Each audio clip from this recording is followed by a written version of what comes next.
নমস্কার সুধী ভক্তমণ্ডলী, রামায়ণ কথার আজকের অধিবেশন থেকে আমরা জানব সনাতন ধর্মের সময়সূচির হিসাব।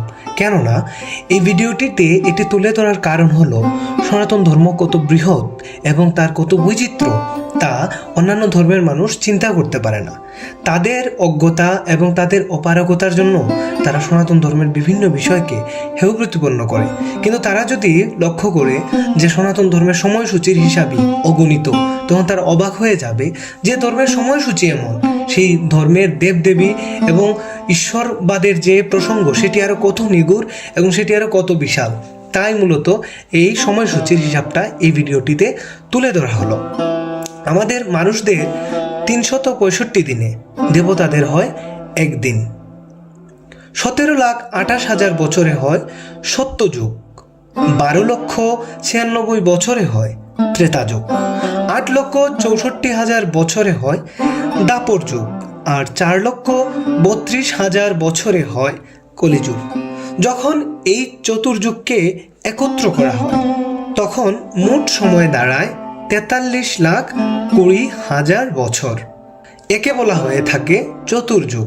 আবার এই 43,20,000 বছরকে 1000 দিয়ে গুণ করলে হয় সৃষ্টিকর্তা ব্রহ্মার মাত্র 12 ঘন্টা।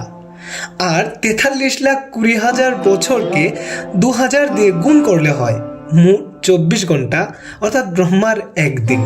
ব্রহ্মার এই একদিনে পৃথিবীতে 14 জন মনুর অদল বদল হয়। সৃষ্টিকর্তা ব্রহ্মার আয়ু হলো 100 বছর। তাহলে ভাবুন, ক্যালকুলেটর দিয়ে কিভাবে ব্রহ্মার সেই সমস্ত বছরের বা আয়ুর হিসাব আপনি করবেন। আবার আরও অবাক করার বিষয় হলো, ব্রহ্মার 100 বছরে পালনকর্তা পরমেশ্বর ভগবান বিষ্ণুর কেবলমাত্র একবার চোখের পলক পড়ে মাত্র। এই তথ্যগুলো শ্রীমদ্ ভাগবতের 3য় স্কন্ধে উল্লেখিত রয়েছে। তাই সনাতন ধর্ম বোঝা খুব একটা সহজ সাধ্য বিষয় নয়। এই ধর্মের সুন্দর সিদ্ধান্ত জানতে হলে অবশ্যই তপস্যা এবং মনে প্রাণে ব্রতী হতে হবে সেই পরম ব্রহ্ম তথা পরমেশ্বরের চিন্তনে। আর আমরা রামায়ণ কথার গ্রুপ ব্রতী হয়েছি সনাতন ধর্মের এই অশেষ অমৃতের সাগরে অবগাহন করার জন্য।